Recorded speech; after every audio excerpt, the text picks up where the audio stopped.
my channel. So today I'm going to be doing another highly requested video, and it is my would you rather, but with drugstore makeup versus high-end makeup. I started this series on my channel regarding Boxycharm makeup. It's kind of like in the mornings when you're sitting in front of all of your makeup and you're like, what do I feel like today? What mood am I in? What would you rather? It's so hard every morning. So I thought you guys gotta do this too, right? Where you're like, what am I gonna wear today? Am I gonna wear my drugstore favorite? My high-end favorite? I don't even know. Like, I pulled out things in front of me that I don't even know the answers to right now. I may shock myself through this whole video because this is hard. We're gonna talk about foundations. We're gonna talk about highlighters. We're gonna talk about setting sprays, contour palettes. I mean, I have so many things in front of me here. Eyeshadow kits, mascara, high-end versus drugstore. Which am I rathering right now? If you are new to my channel, I hope you take a quick moment to hit that subscribe button down below to see all of the fun, loud, weird, unique videos I put out every week. So I think the category I want to start with is setting sprays. I feel like I want to start there because it's going to be a little bit easier and I'm going to work my way into this. So the two setting sprays I have in front of me, one is a high-end and one is a drugstore. Now one of these I got from Boxycharm, so it's kind of cheating, but kind of not. It's still high-end, and I still go through this in the mornings. Do I want my Cover FX in the morning, which is an illuminating setting spray, or do I want my NYX setting spray? Now, I had this in the matte and the luminous, so I can compare both technically, but I am out of the luminous right now to directly compare it. Now, this is honestly kind of tough because I really enjoy the spray mist on the Cover FX.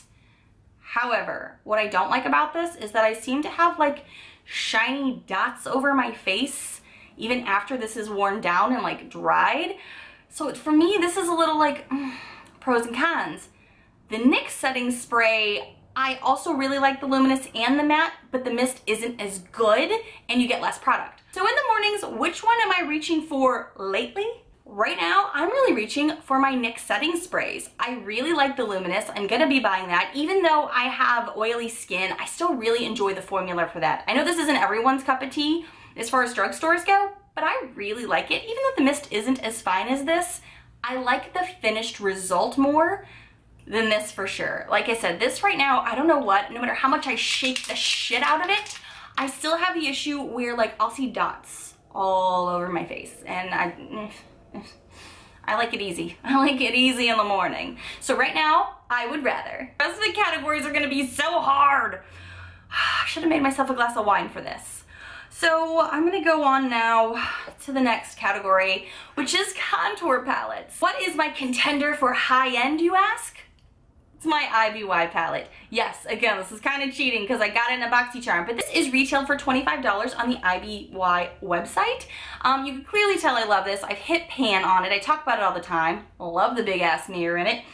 But I've also told you at the end of 2017, I invested in a JLB contour kit that I really like, and it has more variety for me. Looking at these two, I mean, this one was like $7.99, but look at all the shades that I get. There's cool tones and there's warm tones. Whereas with my IBY palette, I'm more limited than I am with this, which is why I think at the end of 2017, I was really reaching for this more. But which would I rather? Like if I had to pick one for the rest of my life on a deserted island with nothing but makeup and I only had to make these final choices? I don't know.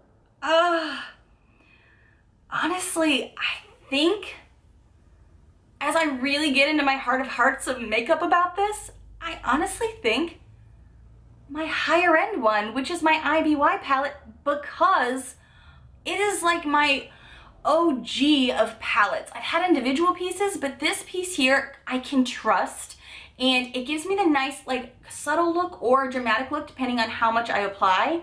Whereas with this, I like the color choices and I like the variety, but by the end of the day, I don't look as polished as I do with this. Even though I have less options here, I would rather. I would rather.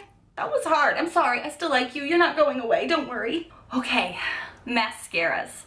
This is kind of tough because we got a really good mascara at the end of last year, and it is the Tarte Tarteist mascara. I think the Tarte mascara is like $23, whereas my Luminous Lash Paradise is like $9. They're really comparable in like formulas and how awesome they look on, but if I had to pick one for the rest of my life, God, that gets really hard. I gotta say though, as much as I really enjoyed this, and I'm not done with it yet, so there's still some more wear to be had with this, and I've had like 5 tubes of this, so I know this better. I have to say what I would rather at this point is the Lash Paradise, because I know how well it lasts. Whereas with this one, I've not had it forever, and I'm already noticing like the lackluster lashes. Whereas with this, it takes a little longer. So for me, in this moment, I'm gonna say I would rather my Lash Paradise from L'Oreal.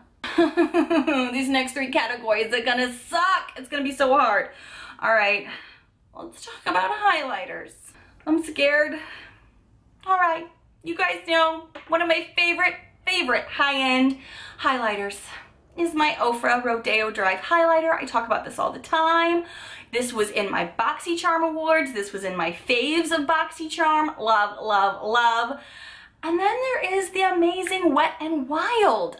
This melts into my skin. This becomes one with my skin and becomes this luminous glow from within, and I look like a radiant unicorn princess hybrid. I don't even know what that is, but it's awesome. So when you're having to say, would you rather this or that? I'm just like, can't they get married and have a baby? I just want them to have a baby and then I'll use that too. Like what? I don't know if I can do this category. I honestly don't know. Like, this one has a beautiful gold tone to it, and it just gives an amazing shine, shimmer, glow on my skin. It looks amazing all seasons. Now if I'm dipping here into the Wet n Wild, it's a pinker tone. This one is in Precious Petals. Do that a little bit below. Oh, that just melts in. It just like glows. I'm just gonna sit here and glow. Can I just glow for the rest of this video? I just don't know what to do. This category sucks. It's like picking between your children that you love too much. I guess if I had to pick one for the rest of my life, I mean, the reality of this is I'm gonna spend more for my Ofra highlighter because this can go with all seasons. I like that it has like a gold undertone, but it still goes so well with all seasons for my skin. It gives me a glow. It gives me the highlight and shimmer. I gotta stick with this as much as I really love this too. You're not going anywhere. It's okay. You didn't hear me say that. Shh, it's okay. This category is gonna be hard. They're all hard, but this one is about matte foundations. And you guys know I have oily skin, so my full coverage matte foundations are everything to me. So let's talk about it. Kat Von D Lock-It, which was my huge discovery of 2017, versus my Milani Conceal and Perfect 2-in-1. And I got a shade that's different this time. I got the light beige, which is 03, and this has been working so much better for me. I don't know what to do. This is like 10 bucks. This is more like 35 bucks. So as far as coverage goes, I'm wearing the Lock-It foundation today. I love this so much. It's like a one pump dream, but so is the Milani.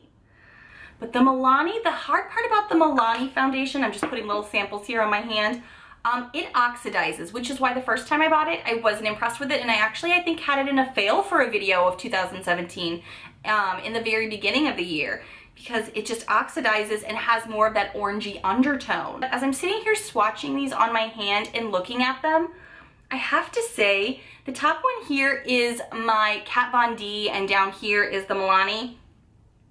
I have to, based off this swatch and how I'm feeling about it right this minute, I gotta say I'm going to rather the Kat Von D Lock-It, because look at how great that's going with my skin. It looks really beautiful, it is high coverage, and it definitely helps keep my oily skin in control while I'm adding all the highlighters and shimmers to my face. Whereas the Milani is still a tone that's just not perfect for my skin. I make it work. Don't get me wrong, I will make that work.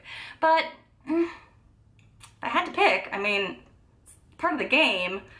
I gotta go with this. I have to. Full disclosure, nothing's getting decluttered after this because they're all amazing. I'm making this the hardest category video ever. Oh, it's gonna be a really tough final category, and it is eyeshadow palette. And it is going to be something I talked about in both of my favorite videos for 2017. My high-end contender for eyeshadows.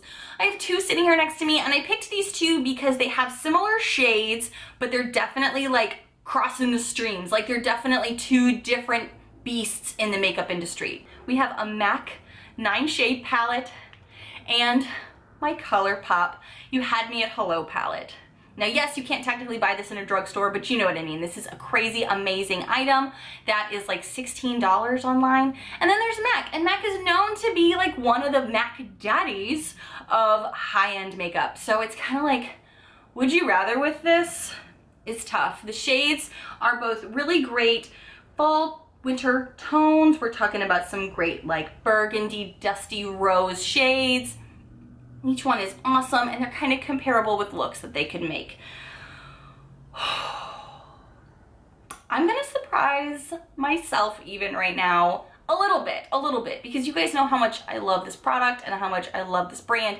ColourPop for me is where it's been at. I mean, this is awesome. It has so much pigment to it, and it has so much pan. Look how much pan there is. This is intended to be a small version of a palette, so you could try them and everything, which is so smart. But for me, this is what I would keep reaching for over and over again. And if I learned anything in 2017 is that you don't have to spend a ton of money to get amazing shadows. Shadows, I always thought you had to get the high-end, expensive stuff, $50 palettes to get something amazing. Truth be told, ColourPop, thanks for coming into my life because you changed the game for me. So I would definitely rather this. Absolutely love it. And it's not that this is bad, it's amazing. But this, it's a standout for me. Totally a standout. Thank you guys so much for watching this Would You Rather drugstore versus high-end makeup. I'm a little tired from this video because this was hard. This was so hard. I hope you guys are still enjoying these Would You Rather videos. Do you have any requests below? I'm thinking about doing another part 2 of this same topic because I had other makeup that I just didn't want this video to be forever long. But I'm like, there's other high-end versus drugstore or cheaper makeup that I was like, oh, that would be good too. Oh, those brushes would be good.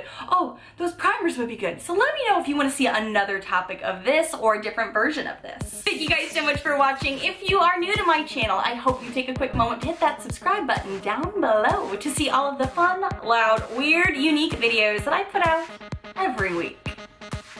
Bye, friends.